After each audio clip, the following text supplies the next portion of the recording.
கரூரில் காணாமல் போன நம் உயிர்களுக்கு என்னுடைய இரங்கலை தெரிவித்துக் கொள்கிறேன். ஏற்றுக்கொள்ள முடியாத இந்த இழப்பிற்கு யார் பொறுப்பு? மக்களின் வாழ்வாதாரத்தை உயர்த்த வந்த தளபதியா, இல்லை மக்களின் உயிர் பிரிந்த பின் வந்த தளபதியா? இதற்கு சரியான பதில் என்றுமே கிடைக்கப் போவதில்லை. இழந்த உயிர்களும் திரும்பி கிடைக்கப் போவதில்லை. ஆனால் யோசித்து பாருங்கள், தெரிந்தவரை அவர்களை சுற்றியுள்ள மக்கள் அவர்களின் இழப்பிற்கு ஒரு விதத்தில் காரணம் என்று.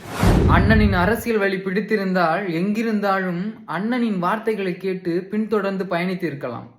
ஆனால் அண்ணன் அருகில் செல்ல வேண்டும் என்ற அதிதீவிரமான அன்பு மனித நேயமற்று மனிதர்களை எல்லாம் மண்ணில் விழ வைத்தது.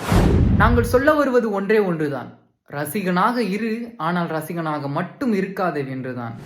இந்த கொடூர சம்பவம் ஒரு கட்சியின் சதிவேளை என்று அடுக்கடுக்கா காரணங்களை முன்வைக்கிறோம். அதுபோல அக்கட்சியின் ஆட்சி முறை அட்டூழியங்கள் அநியாயங்களை மக்கள் முன் வெளிக்காட்டுங்கள்.